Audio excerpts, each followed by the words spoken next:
এতদিন গুম সম্পর্কে আমরা যা জানতাম, এই রিপোর্ট আমি পড়তে যা দেখলাম সেটা হলো মাত্র টিপ অফ দ্য আইসবার্গ, অর্থাৎ অতি সামান্যই আমরা জানতাম। একটা নির্দিষ্ট কোনো বাহিনী না করে বরং বিভিন্ন বাহিনী এই পুরা গুম প্রক্রিয়ার বিভিন্ন পার্টে অংশগ্রহণ করতো। র্যাবটা তো বিএনপির সময় গঠন করা হয়েছে, পরে কিন্তু ওইটাকেই আওয়ামী লীগ আবার ব্যবহার করেছে এবং ওই টর্চারটা চালিয়ে গেছে। কমিশনের প্রতিবেদনে বলা হয়েছে যে সাবেক প্রধানমন্ত্রী শেখ হাসিনা ওনার নির্দেশেই কিন্তু অনেকগুলো গুমের ঘটনা ঘটেছে। এই যে কমিশনের যে এইরকম মন্তব্য, এটাকে আপনি কিভাবে দেখছেন? গতকাল প্রধান উপদেষ্টা ডক্টর মোহাম্মদ ইউনূসের কাছে আনফোল্ডিং দ্য ট্রুথ শিরোনামে একটি অন্তর্বর্তী প্রতিবেদন জমা দিয়েছে গুম সংক্রান্ত তদন্ত কমিশন। প্রতিবেদনে বলা হয়েছে, গুমের ঘটনায় কমিশনের কাছে এখন পর্যন্ত 1676টি অভিযোগ জমা পড়েছে, যার মধ্যে 758টি অভিযোগ যাচাই বাছাই করেছে কমিশন। প্রতিবেদনে র্যাব বিলুপ্তির সুপারিশ করা হয়েছে, কিন্তু র্যাব বিলুপ্ত করলে কি গুম খুনের ঘটনা কমে আসবে? Welcome to star views room. আপনাদের সঙ্গে আছে আমি সাদি মোহাম্মদ। গুম কমিশনের প্রতিবেদন নিয়ে কথা বলতে আমাদের আজকের আলোচনায় আছেন দ্য ডেইলি স্টারের সাংবাদিক শামসুদ্দোজা সাজেন। সাজেন, আমাদের আজকের আয়োজনে আপনাকে স্বাগত। আপনাকেও ধন্যবাদ। সাজেন, প্রথমে আমরা যে বিষয়টা আপনার কাছ থেকে জানতে চাই যে গুম কমিশন কিন্তু গতকাল একটি প্রতিবেদন জমা দিয়েছে এবং আপনি নিশ্চয়ই ইতিমধ্যে প্রতিবেদনটি দেখেছেন। বিষয়গুলো নিয়ে আপনার মূল্যায়নটা কি? প্রতিবেদনের নানা বিষয় তারা তুলে ধরেছেন, আপনার মূল্যায়নটা জানতে চাই। আচ্ছা, প্রথমেই আমি এই অন্তর্বর্তীকালীন সরকারকে ধন্যবাদ দিতে চাই তাদের এই ইনিশিয়েটিভের জন্য, কারণ তারা, আমরা দেখেছি সরকার ক্ষমতা গ্রহণ করার পরপরই 1 মাসের মধ্যেই কিন্তু তারা এই যে গুম কমিশন এটা গঠন করে এবং তারপরে তারা যে আন্তর্জাতিক কনভেনশন রয়েছে, ইউএন কনভেনশন গুম বিষয়ক, সেটাকেও তারা স্বাক্ষর করে এবং তারই ম্যান্ডেট ছিল। সেখানে তারা বলেছিলেন যে 3 মাসের মধ্যে তারা একটা অন্তর্বর্তীকালীন রিপোর্ট দিবেন এবং তারই ধারাবাহিকতায় এই রিপোর্টটা দেওয়া হলো। তো এই রিপোর্টটা আপনি পড়ে দেখবেন যে এক কথায় রিপোর্টে একটা ভয়াবহ একটা রিভিলেশন, এটা একটা ভয়াবহ রিপোর্ট। এতদিন গুম সম্পর্কে আমরা যা জানতাম, এই রিপোর্ট আমি পড়তে যা দেখলাম সেটা হলো মাত্র টিপ অফ দ্য আইসবার্গ, অর্থাৎ অতি সামান্যই আমরা জানতাম।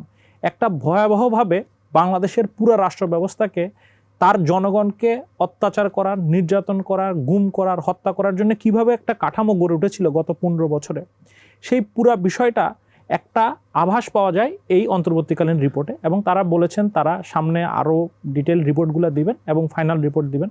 তো সেগুলোতে আসলে আমার ধারণা যে এই পুরা ব্যবস্থাটা কিভাবে টিকেছিল সেটা আমরা জানতে পারবো। আচ্ছা, এমনিতে প্রতিবেদনটিতে বিভিন্ন আইন শৃঙ্খলা বাহিনীর ভূমিকা নিয়ে কি বলা হয়েছে? আচ্ছা, এখানে প্রতিবেদনে তারা মূলতভাবে আইডেন্টিফাই করেছে 2 ধরনের গ্রুপকে। একটা হলো যে পুলিশের আন্ডারে যে ধরনের আমাদের ল এনফোর্সমেন্ট গ্রুপগুলো রয়েছে, সেটা আপনি র্যাবের কথা বলতে পারেন, সেটা আপনি কাউন্টার টেরোরিজম এদের কথা বলতে পারেন, ডিবির কথা বলতে পারেন। এদের বিভিন্ন ধরনের অপরাধমূলক কার্যক্রম বা গুমের সাথে তাদের যে ধরনের সংশ্লিষ্টতা ছিল সেই বিষয়টাকে হাইলাইট করেছে। এ বাদে ডিজিএফআই এবং এনএসআই এর দিকেও তারা আঙ্গুল তুলেছেন।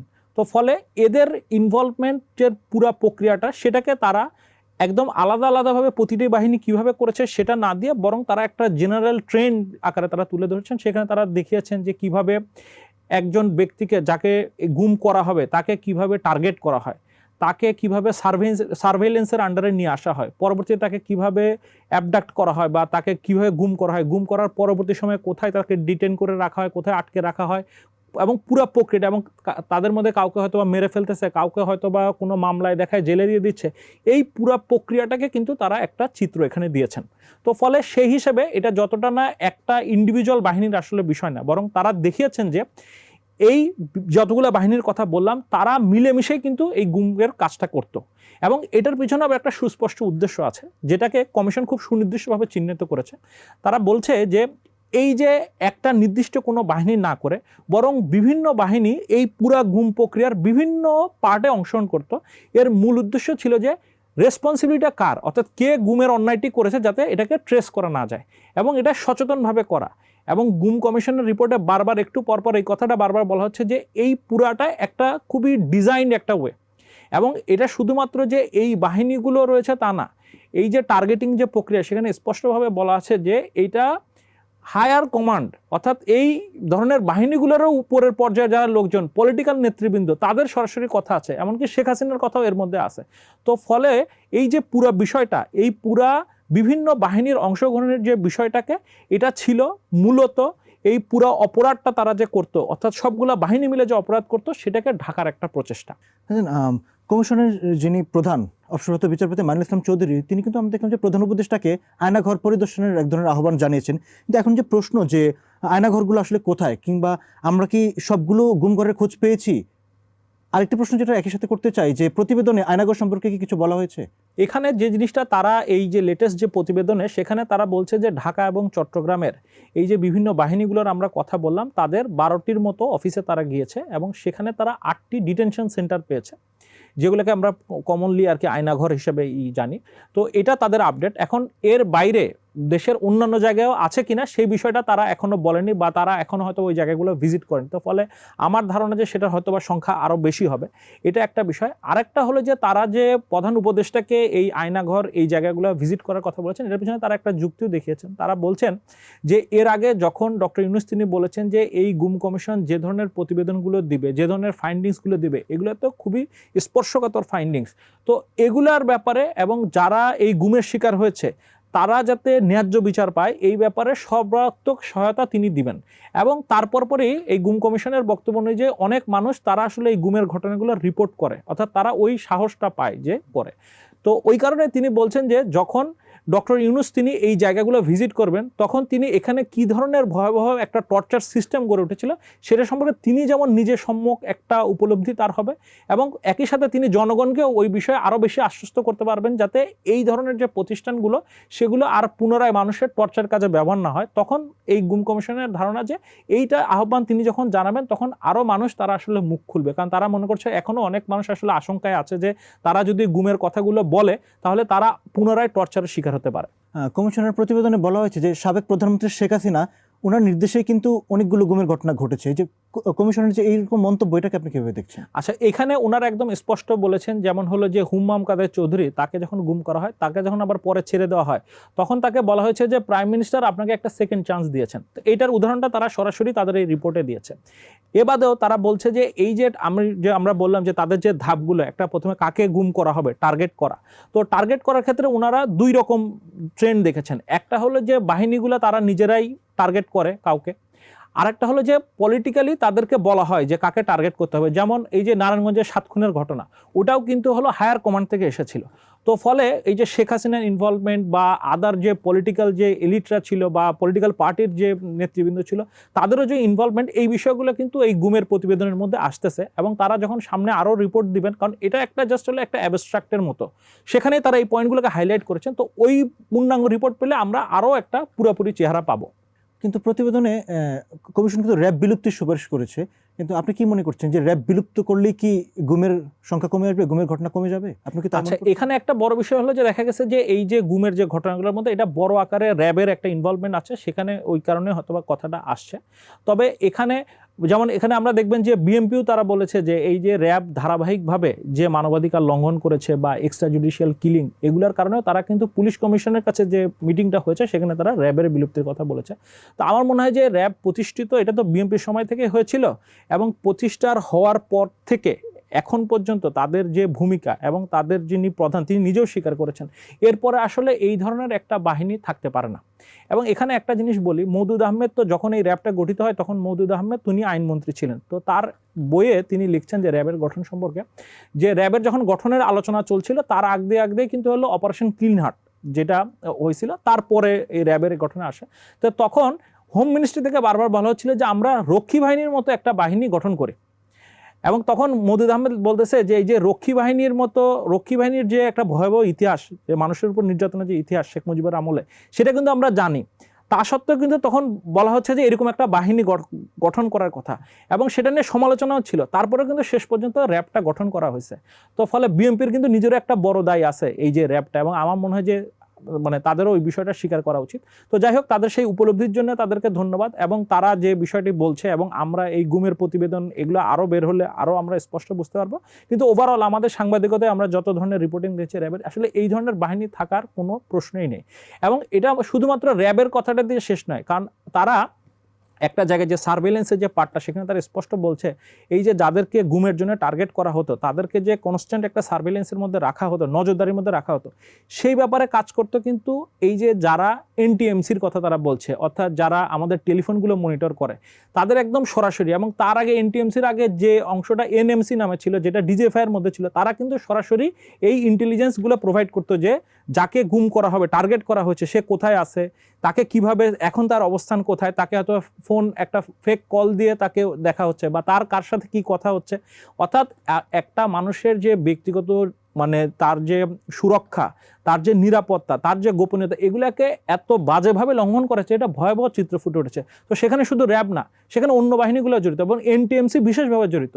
তো এই যে এবার অভ্যুত্থানের পরপর কিন্তু এই এনটিএমসি বিলুপ্তির কথা উঠেছিল। তো ফলে আমার কথা হলো যে একটা বাহিনী বিলুপ্ত সেটা হয়তো বা করতে হবে, কিন্তু এই যে পুরো প্রক্রিয়া, যে সিস্টেমটা গড়ে উঠেছিল মানুষকে টর্চার করার জন্য, এই রিপোর্টে কিন্তু ওটাই বলছে, এটা কিন্তু একটা বাহিনী নয়, বরং পুরো একটা সিস্টেম কীভাবে কাজ করে। ইভেন জুডিশিয়ারির কথা বলা হয়েছে, যেমন ওখানে বলাই হয়েছে যে উদাহরণসহ যে একজন ম্যাজিস্ট্রেট সে যখন হলো এই যে গুমের একজন ব্যক্তিকে, যাকে তো মেরে ফেললোই, অনেককে কি করা হয়, আবার এসে তাদের নামে মিথ্যা কেস দেওয়া হয়। তো ওই কেসের প্রক্রিয়াটাও পুরোটা রয়েছে, হয়রানির প্রক্রিয়া।